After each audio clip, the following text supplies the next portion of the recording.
বজ্রপাত ঘটনার এসব কোনো দুর্ঘটনা নয়।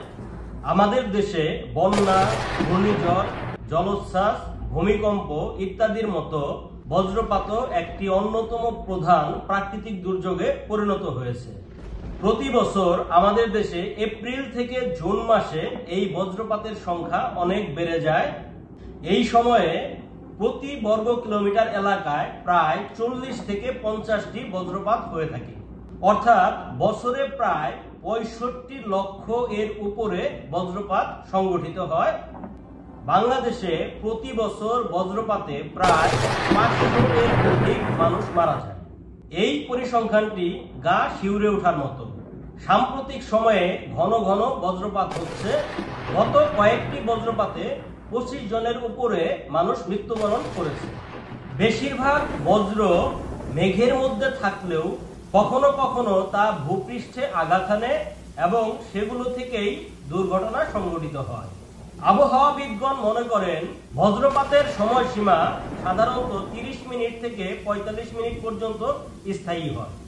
তার মানে যখনই আমরা মেঘের গর্জন শুনব সে সময়ে আমাদের নিরাপদ আশ্রয়ে যেতে হবে এবং কমপক্ষে 30 মিনিট সেখানে অবস্থান করা উচিত।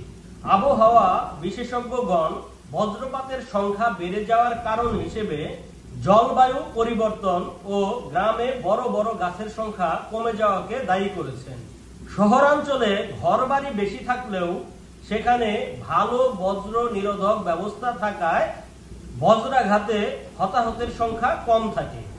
গ্রাম অঞ্চলে এই বজ্র নিরোধক ব্যবস্থা আশানুরূপ নয়।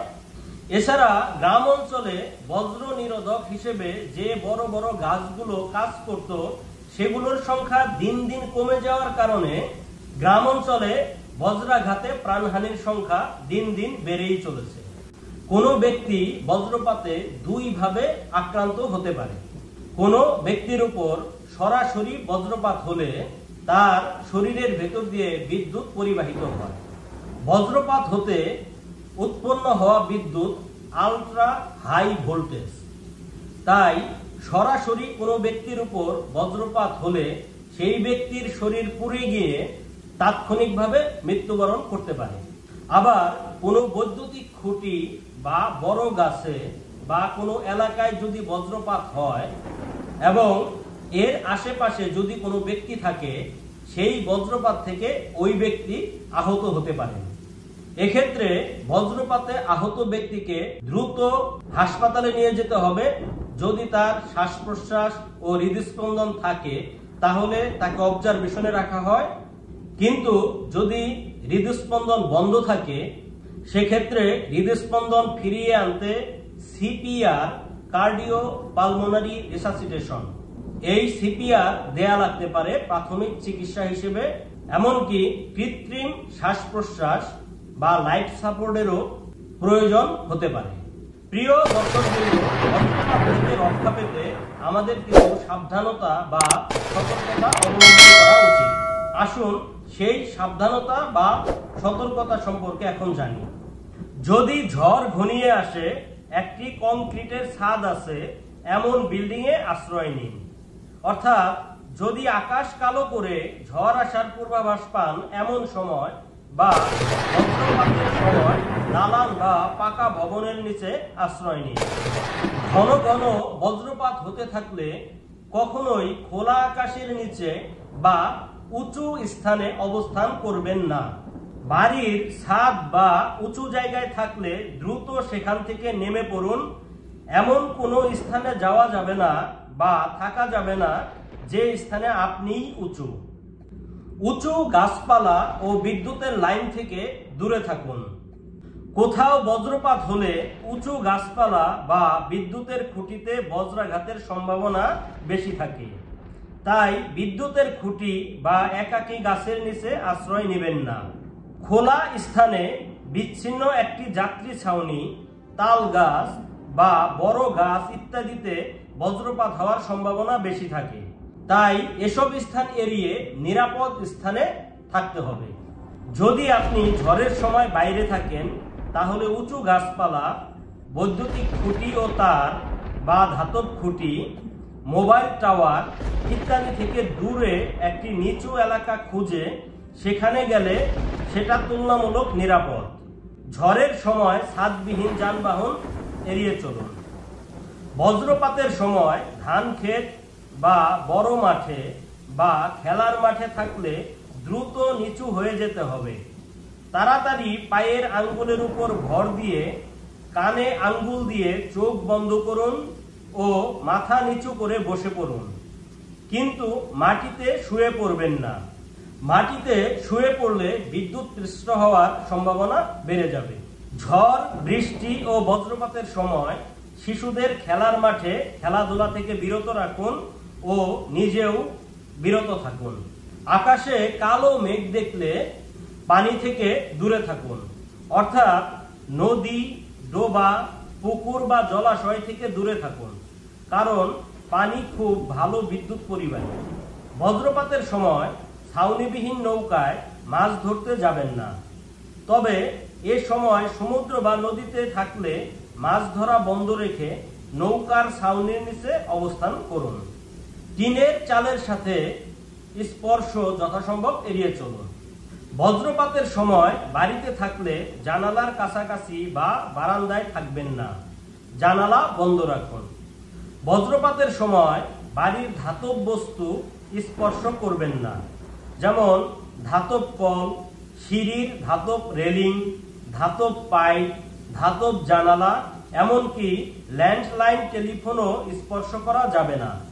বজ্রপাতের সময় এগুলো স্পর্শ করেও কিন্তু মানুষ আহত হতে পারে, এমনকি অনেক ক্ষেত্রে মৃত্যু পর্যন্ত হয়। বিদ্যুৎ চালিত যন্ত্র থেকে সাবধান থাকুন। বজ্রপাতের সময় বৈদ্যুতিক সংযোগযুক্ত সব যন্ত্রপাতি স্পর্শ করা থেকে বিরত থাকুন। Mobile, laptop, desktop computer, TV, fridge ইত্যাদি ব্যবহার থেকে বিরত থাকুন এবং এগুলো বন্ধ রাখুন। এগুলো বন্ধ থাকা অবস্থায়ও ধরবেন না। বজ্রপাতের আভাস পেলে আগেই এগুলো প্লাগ খুলে সম্পূর্ণ বিচ্ছিন্ন করুন। বজ্রপাতের সময় গাড়ির ভেতরে অবস্থান করলে গাড়ির ধাতব অংশের সাথে শরীরের সংযোগ ঘটাবেন না। সম্ভব হলে গাড়িটি নিয়ে কোনো কংক্রিটের ছাউনির নিচে আশ্রয় নিন। পরস্পর থেকে দূরে থাকুন।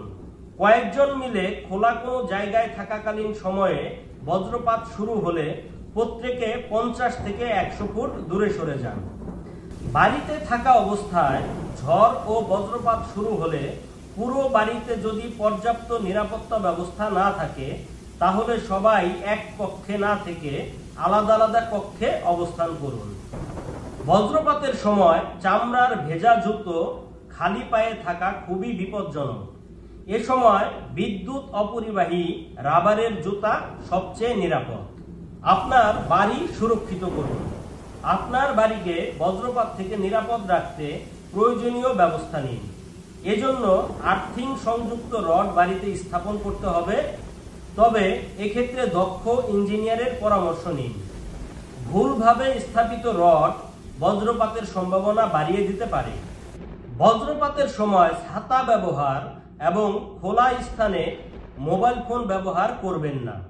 সর্বোপরি বজ্রপাত হবে এমন পূর্বাভাস পেলে বাড়ির বাইরে যাওয়া থেকে বিরত থাকুন। প্রিয় দর্শকবৃন্দ, আমাদের অনেকের মধ্যেই ধারণা আছে বজ্রপাতে আহত একজন ব্যক্তিকে স্পর্শ করা যাবে না। বজ্রপাতে আহত ব্যক্তির শরীরে বিদ্যুৎ থাকে, তাই স্পর্শ যে করবে তাকেও আহত করতে পারে। এই ধারণাটি সম্পূর্ণ ভুল। তাই বজ্রপাতে আহত কোনো ব্যক্তিকে স্পর্শ করা যাবে এবং তাকে চিকিৎসা দেওয়া যাবে, চিকিৎসার জন্য হাসপাতালেও নিয়ে যাওয়া যাবে। বজ্রপাতে আহত কোনো ব্যক্তিকে বৈদ্যুতিক শকে আক্রান্ত ব্যক্তির মতো করেই চিকিৎসা দিতে হয়। প্রয়োজনে ডাক্তার ডাকুন অথবা দ্রুত আহত ব্যক্তিকে হাসপাতালে নিয়ে যান। এ সময়ে একই সাথে বজ্রপাতে আহত ব্যক্তির শ্বাস প্রশ্বাস ও হৃদস্পন্দন ফিরিয়ে আনার চেষ্টা চালিয়ে যেতে হবে। এ বিষয়ে আমাদের সকলেরই প্রাথমিক কিছু প্রশিক্ষণ নিয়ে রাখা উচিত। পরবর্তীতে এ বিষয়ে আমি কোনো ভিডিও দিব, সেটা থেকে দেখে নিতে পারবেন। প্রিয় দর্শকবৃন্দ, আশা করি বজ্রপাত নিয়ে যে সতর্কতা বা সাবধানতার কথাগুলো বললাম, এগুলো আপনারা মেনে চলবেন। বজ্রপাত থেকে রক্ষা পেতে এগুলো মানার কোনো বিকল্প নেই। আপনার কাছের মানুষজনদের বজ্রপাত সম্পর্কে জানতে ভিডিওটি শেয়ার করতে পারেন। দেখা হবে পরবর্তীতে অন্য কোনো ভিডিওতে। সবাই ভালো থাকবেন, সুস্থ থাকবেন।